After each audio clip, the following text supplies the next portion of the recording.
How was it working with School, man, on the Reservoir Dog album? Wow, it's been some time. At the time, of course, it was one of our biggest breaks at the time. Not that we did have a few, but schoollyD is schoollyD. So that was a big tap off for us. And then it's funny because when we first came in, we coming with our brickyard shit, and we gonna be how we be. But I learned a lot from the OG. That's the real truth. And we had to sit back because he was hot and on fire. And, you know what I mean? You know what I'm saying? Like, you know what I mean? Just give us the schoollyD beat, move out the way. You know what I mean? Right. But whatever you believe, God, Allah, whatever you believe, it was a blessing at the time. So what's one of your favorite tracks on the Reservoir Dog album? Ironically, one of my favorite tracks is not even on there, but you know about this track. It's a track where it's me, you, Schooly, and Sickening Cheese. And I always love that track specifically, but since it ain't on there. Right, yeah, I'm looking for what I mean? So, personally, for me, of course, one of my favorite tracks is Welcome to Funkadelica, and you know why? Because Cole was sick at the time, and I had to get on the wheels and fill in for Cole. And we did that in one take, and School did his thing, and that grizzbear schoollyD thing was pretty cool. Yeah. And of course, David Death we all did. You know what I mean? And there's a couple other things we did that did make the album. Stuff we did with Tamika Vines and Me, You, and Cheese. Was it weird watching kind of like your rhyme hero working? I mean, how was that being in the studio with him? It definitely. I mean, because you got to remember, this is before a lot of artists really was working with Schoolly. Let me say how crazy not that was. Not to say that Schoolly didn't work with other artists, right? But at that this time, is really before a lot of stuff that he really did with other people. Other than working with his homies, Schoolly didn't have a lot of outside people that I can recall. I know. Mm-hmm. But the one thing I can say about it that made it crazy is that, when we first started making records, I had said, if we ever get a chance, there was a couple people we had said we would like to make a records with, but School was actually one of them, and you know that, at least for me anyway. And, of course, with us having a radio show and interviewing different people, of course, we ended up crossing paths with them, 215-wise, so that was kind of bugged at first. And then to actually work with him in that fruition of saying that and then was actually working with him. And it all happened fast. Yeah. It was slow in the moment. Yeah. But it was fast at the time. Yeah. So I think that at the time, because, I felt like we was so much of the shit that absolutely Schoolly should be fucking with us. You know what I'm saying? Yeah. So it was a certain, I think, validation for us, at least as MCs, because of the respect we had for him and Tough Crew. I'm talking about in our own hometown. Yeah. Because I'm a homer when it comes to my own hometown. For sure. I don't care what nobody say. Yeah. And I know my history. Yeah. New York as well, and all across. I've been here around here for a long time. Yeah. So, I'll never forget my hometown and who I thought was the dopest in my hometown. So, the work with School, who's internationally known at the time, don't forget that. I know a lot of people sleep on School, but they don't really understand a lot of the work that he has done or what he is known for in other fields besides hip hop, really. So now that we older, I look back on it and smile now. You understand what I'm saying?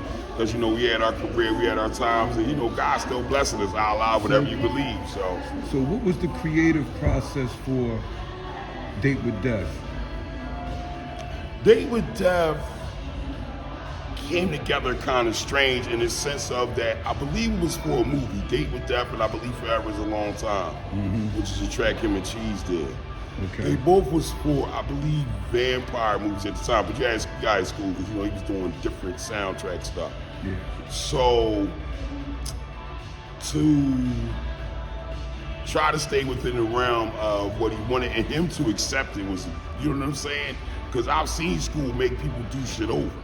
Yeah. Do you understand what I'm saying? Yeah. Or cut it short or whatever. But I think School liked it because it, you know what I mean? It fit. I think what he had in his mind, not that he knew what he was gonna say. Now I think the song turned out longer than I think he wanted it to be. I believe. If you talking about because I believe him and Joe, I think you had to check with School on this, but if I'm not mistaken, you know my memory's pretty good, no matter how much I pop. Right. But I believe Joe, Nicole at the time, I think they felt like the song was a little long. Okay. Do you know what I'm saying? I'm just talking about the song itself. Yeah. So I believe they wanted him to cut it down. And I remember School, I don't know if you remember, he brought us back into the studio for me to redo my part, but shorten it. Oh, right. But because I did it at that moment, remember, I didn't write it down, I just did it in the moment. Yeah. You know, once we got the idea of what the subject was supposed to be, that when he wanted me to redo it, I hadn't really listened back. I hadn't really listened back to what we did to know it enough to redo it. Right. But then, in the end, School came, I went in the booth a little bit, I started fucking with a little bit. And then finally School opened the booth door, he understood what the problem was I was having. Mm-hmm. He was like, you know what, yo, I really like it the way it is what he ended up saying to me. Right. So he just said, you know what, we're gonna leave it the way it is. Except for the funniest thing was, there's a part in your verse where you say I hit him in the head with a teeny shovel, right? And somehow, Joe and them, I don't, you know, because they remixed it or whatever they did to it. Right. They had contacted School to find out what a titty shovel was. But it wasn't titty shovel, it was side shovel. That's funny. Just some little behind the scenes. Yeah. You know what I mean? So what's the rumor about Schooly changing his verse? Change his verse? On Dig Me? On Date with Death. Oh, on Date with Death. Did he change his verse? Yeah, because that wasn't his original verse. All right. I think I remember you and Changed his Cheese and them saying that. He had before. something at first, and then. But I think y'all remember that better than me, because remember I was working with him directly, and the School kind of laid his track after I was gone. Yeah, because he said I gotta rewrite my verse now. Oh, You know what I okay, mean? so You know, that's so just y'all who- might remember, because I that's remember who he Cheese told. saying that too. So No, he heard that funk on there, he No. heard that shit on there, you know, or whatever. You know what I mean? I'm just saying at the time and the vibe, but I mean, what can I say? It was enough for him to say, let me change I will. my verse, you know, which, let me say this for what I thought was, you know, it was ego building for us because the OG, you know, felt like, you know, I gotta do right. You know what I mean? Okay. Because these boys is doing right. Yeah. You know what I mean? You know, and you know, and that's just for the chemistry of being in the studio, not for the record sales and not for the, you know, all the other stuff. I'm just saying for the gelling and being in there and working. You know, I'm not gonna say it was like a competition thing, but I absolutely see him, you know, working. You know, and again, I just felt like you had. You know, and this is just me being honest. I felt like not just you personally, but the time that we were there, we had a lot of influence of helping him to create this project, or at least get some of the visions of what he was trying to do. Let me say that. I can't say its fullness in its entirety, but You know, with School, at least definitely the songs Let that me you say was this. credited for. So what songs were you credited for? I'll I'm give sorry. you that. I'm sorry, No, go ahead. I'm gonna give you that, but let me touch on what you said. With School, how can I say this? School never ran in and was like, all right, guys, that was the greatest shit ever. And no, that's not how School do things. You know what I'm saying? Right. But if he didn't like it, he'd definitely make you do it over.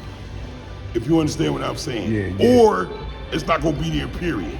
I'm not gonna say no names, because you know, we was in the lab, it was other people that was there. Yeah. You know, when we started out on this project, we wasn't the only group. Yeah. Let me say that from the beginning. Okay. We fair wasn't enough. we That's wasn't true. even, do you understand what I'm saying? No, that's true, that's On true. top of, remember, That's he was true. trying to sign groups at the time. Yeah. You understand what I'm saying? Yeah. Now, quote unquote, however you want to look at it, whatever you want to say, Devine, grizzbear, Mac, Bowie, Mr. Torch when he was available, when he wasn't doing his school thing.